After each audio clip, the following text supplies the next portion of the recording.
Assalamualaikum warahmatullahi wabarakatuh. Perkenalkan, nama saya Meliana. Saya dari kelas SM4901 dengan NIM 103020050017 dari prodi S1 Rekayasa Perangkat Lunak.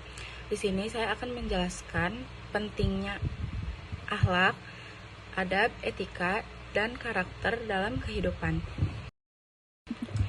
Dalam Islam, akhlak memiliki kedudukan yang sangat tinggi. Seorang muslim tidak hanya dinilai dari seberapa sering ia beribadah, tetapi juga dari bagaimana perilakunya dalam kehidupan sehari-hari. Akhlak menjadi cerminan keimanan seseorang, baik dalam bentuk bertutur kata, bersikap, maupun bertindak. Sebagai mahasiswa, kita tidak hanya dituntut untuk memiliki prestasi akademik, tetapi juga kepribadian yang baik, sopan, jujur, serta bertanggung jawab. Selanjutnya juga akhlak, adab, etika, dan karakter juga mempunyai dalil dan hadis. Yang pertama itu ada dalil Al-Quran. Allah Subhanahu wa Ta'ala berfirman dalam surat Al-Qalam ayat Bismillahirrahmanirrahim. Wa innaka la'ala khuluqil azim. Dan sesungguhnya engkau Muhammad benar-benar berada di atas budi pekerti yang agung. Dan hadis Nabi Rasulullah SAW bersabda, Innama bu'istu li'utammima makarimal akhlaq, yang artinya sesungguhnya aku diutus hanya untuk menyempurnakan akhlak yang mulia. Hadis riwayat Ahmad. Selanjutnya itu ada pengertian akhlak, etika, adab, dan karakter. Akhlak adalah sifat yang tertanam dalam diri dan mendorong perbuatan baik secara spontan. Adab adalah tata cara bersikap seperti sopan kepada guru, orang tua, teman. Dan etika adalah aturan moral dalam masyarakat seperti tidak curang, tidak merugikan orang lain. Dan sedangkan karakter adalah hasil dari kebiasaan yang dilakukan berulang-ulang sehingga membentuk kepribadian seseorang. Seseorang muslim yang ideal adalah yang menyatukan keempat hal ini dalam kehidupannya. Selanjutnya itu ada penerapan dalam kehidupan mahasiswa.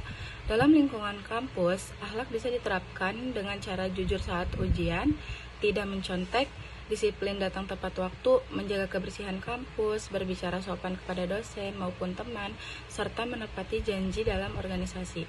Mahasiswa yang berakhlak baik akan lebih mudah dipercaya, dihargai, dan dianggap layak untuk diberi tanggung jawab. Selanjutnya adalah akhlak dan kesuksesan. Kalau kita melihat kehidupan di dunia nyata, kita akan menemukan banyak contoh bahwa kecerdasan saja tidak cukup untuk membuat seseorang berhasil. Ada banyak orang yang memiliki IPK tinggi, lulusan kampus terkenal, bahkan sangat ahli dalam bidangnya, tetapi akhirnya gagal karena tidak memiliki akhlak yang baik. Mereka mungkin jatuh karena tidak jujur, melanggar aturan, menyalahgunakan kepercayaan, atau tidak mampu menjaga sikap dan tutur kata. Sebaliknya, banyak orang yang mungkin ilmunya bisa saja tetap biasa saja. Dari seluruh penjelasan yang sudah dibahas sebelumnya, dapat kita simpulkan bahwa akhlak adalah pondasi utama dalam kehidupan seseorang muslim. Akhlak bukan hanya pelengkap, bukan hanya tambahan setelah ilmu, tetapi justru menjadi penentu apakah seseorang dihormati atau tidak, dipercaya atau tidak, dan layak dijadikan teladan atau tidak. Adab memperhalus cara kita berinteraksi dengan orang lain ketika keteraturan dalam kehidupan sosial, dan karakter adalah hasil nyata dari kebiasaan kita bertahun-tahun. Jika akhlak, adab, etika, dan karakter berjalan sejalan, maka bukan hanya ilmu yang kita miliki, yang bermanfaat, tetapi kehadiran kita pun menjadi kebaikan bagi orang lain. Ilmu tanpa akhlak bisa merusak.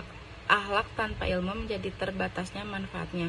Tetapi ketika ilmu dan akhlak berjalan beriringan, maka akan lahir pribadi yang cerdas, berwibawa, dan bermanfaat bagi masyarakat.